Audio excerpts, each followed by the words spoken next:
So 1 year ago, I made a crazy investment, one that had to be worth it, and then some. So did that happen? This is the M4 MacBook Pro 1 year later. Let's talk about it. On your screen right now are the raw stats of my laptop, with personalized upgrades in the processor, storage, and RAM departments from the base configuration, leading to a total of approximately $3,000. This is the space black 14-inch model sporting a beautiful display, a great tactile keyboard, and a large trackpad for excellent ease of usability. This MacBook consists of a full metal, thin chassis that manages to be light and portable while also powerful. My laptop is used mainly for my YouTube channels, for editing, exporting, and uploading videos, thumbnail creation, and motion graphics like the ones on your screen here. Videos per channel varies with different quality standards for each production, from 5 to 10 minute videos on this channel to 1 to 2 hour videos on another, and even 30-hour ones. So I cast a wide net in regard to pushing this laptop to its limits. On top of that, because it's a laptop, I've taken this MacBook Pro all over. So I've seen how it performs in a variety of different locations, temperatures, and of course, with different tasks. So how well does it do? Well, let's move on to the performance section. Without a doubt, this thing is fast, incredibly so. I jumped from a 2019 Intel MacBook Pro that is still relatively powerful, but for my workflow, it was in dire need of an upgrade. The main programs I use are fairly streamlined, but I get a lot out of them. Most often, I use Final Cut Pro for editing, PowerPoint for motion templates and icons, and Canva for my thumbnails. But now I've delved into Keynote ever since graduating from my university, and the performance bumps just keep on coming. Firstly, let's talk about editing. Then I'll delve into more of the creative work. Editing on this laptop is incredibly fast. Rarely do I ever see a slowdown or freezing. It does still happen, very rare of course. You can't get everything to be absolutely perfect, but for 99% of the time, it just works. Even with the rare freezing, that only lasts a second at most, unless I do something in particular, which we'll discuss momentarily. Now, Final Cut Pro is one of Apple's native softwares, so naturally, it's going to run buttery smooth with the M4 Pro chip found in this computer. But don't think that this laptop is just powerful in its own realm. There are so many different benchmarks that show the power of the M chips compared to the alternatives. It's pretty shocking how well Apple is able to keep up and even beat the competition. Making motion templates and small animations on Keynote with this laptop has admittedly been a bit of a transition for me coming from Microsoft PowerPoint, but despite the relatively new program to me, there have been zero performance drops at all with it. This laptop is so fast. So processing power wise, I can't find any qualms with this laptop from my perspective. Now, going into the upgrades I made for the storage and RAM, storage firstly was an absolute must for me. Do note that with Macs, you cannot internally upgrade your storage, so you unfortunately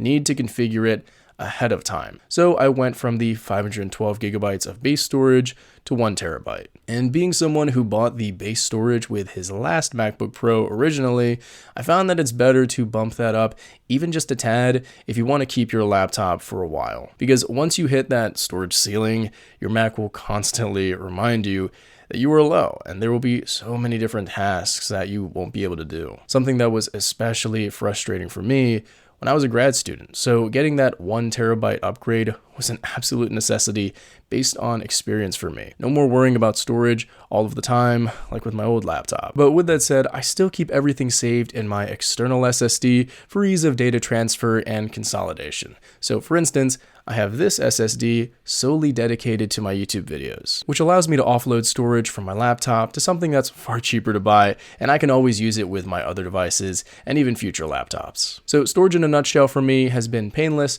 and I intend to keep it that way. Moreover, for RAM, or random access memory, which is essentially hyperfast storage that's used to keep your programs running on your computer simultaneously, I have not had any issues with it at all. And that's because I upgraded from the base 18 gigabytes to the whopping 48 gigabytes, which I honestly feel as though I might have went overkill on the RAM and probably should have upgraded to the M4 Max chip with 36 gigabytes instead, because many folks, myself included, may honestly only need the base 18 gigabytes or 24 gigabytes of RAM with this thing. 48 just put it above everything I have ever used before, and coming from a laptop that constantly whined about being low on RAM, I was determined to not experience that again. So absolutely zero issues with multiple open tabs, programs, and tasks running at the same time. None. If there are any suggestions you have for things I should do to further utilize this RAM more, leave them in the comment section down below. So bringing these three main components together, the processor, the storage, and the RAM, this laptop is an absolute monstrous productivity machine that is rarely bogged down. But I have found its maker. This is the AirPods 4.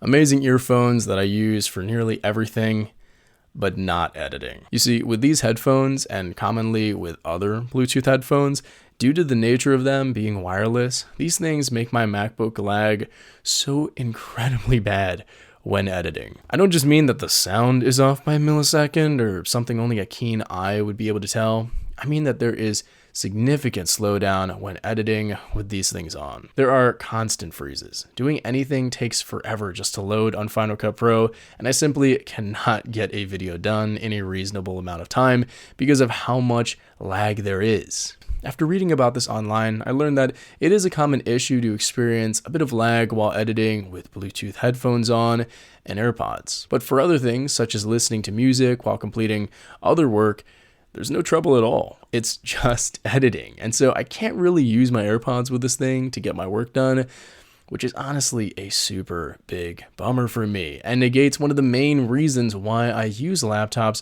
over desktops. I like the portability aspect. I don't like to sit in one place all day long doing something, especially for my hobby. It's just not how I want to enjoy my time. I'm sure there's a solution to this issue, one that I just haven't found yet.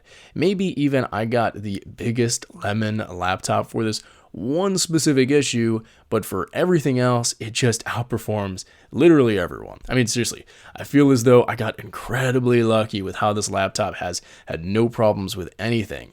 Just this one issue that I can't seem to resolve just yet. So if you do similar work to me and want to do it with your Bluetooth headphones, really keep that in mind. You might not be able to do so without a bit of a slowdown, if not a significant slowdown. But my way to circumvent this issue is simply just to not edit with my wireless earbuds. Either using wired headphones or just editing in a more private space had made this a non-issue for me for the most part. It's something I'm glad has a workaround, but I wish I didn't need to use it. So with the performance claims and criticisms out of the way, let's talk about what else I've experienced with this laptop. Like I said, overall, I've been incredibly impressed with this device 1 year into using it. I've been able to pump out so many videos with record speed. It's been incredible. The laptop overall has shown amazing resilience in different weather conditions, including some pretty extreme cold in the winter. We have it bad where I went to university, and also some extreme heat because in my last year of university, I lived in a dorm with no AC. So it hit some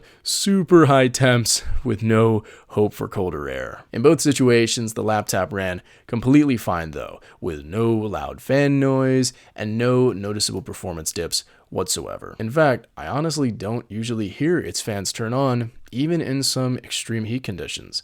It's pretty impressive. There's a lot of advanced cooling technology packed into this thing, so it's no wonder why it's able to do what it does under certain conditions. But it's not water resistant, and it's still prone to bruising if you bump it into things, so I always pack my laptop into a protective sleeve so it doesn't get damaged when I move around. Battery-wise, the laptop lasts a full day with general use, even more if I don't do too much with it. When editing though, of course, its battery time will fluctuate, with it generally needing a charge after editing for a few hours, so it's still a laptop after all. But there are a lot of battery saving measures you can implement, in addition to the MagSafe to USB-C charger being so incredibly fast at recharging the laptop and repowering that gorgeous display. And that screen, yeah, it's good. Even better from what I thought was the peak of laptop screens with my previous laptop. It's amazing. Liquid Retina XDR display with ProMotion, so a 120Hz buttery smooth and fast looking screen. The laptop does have the option for you to upgrade its screen to the nano texture option,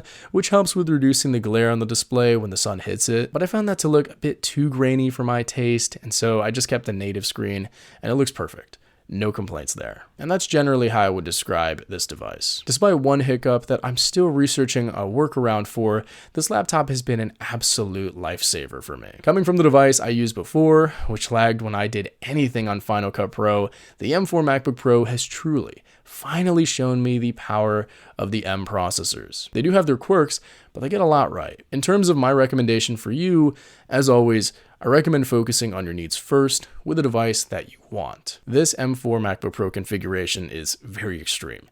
may be a bit too extreme for you. In that case, I'd check out the YouTuber Artist Right, who delves into detail on upgrades you should be looking for with your device. Otherwise, if you're looking for a great laptop for your creative workflow, look no further than the M4 MacBook Pro, an incredible buy even 1 year later. So what do you think of the M4 MacBook Pro? Do you like it? Will you be picking it up on sale, especially with the new M-chip MacBooks coming out? Let me know in the comment section down below, and be sure to check out the affiliate links in the description. Without further ado, my name is Seeroos. It's spelled like Cyrus, but not like Sea Rooster. Just take out the terror. Thank you very much for watching, and have a wonderful day. Peace.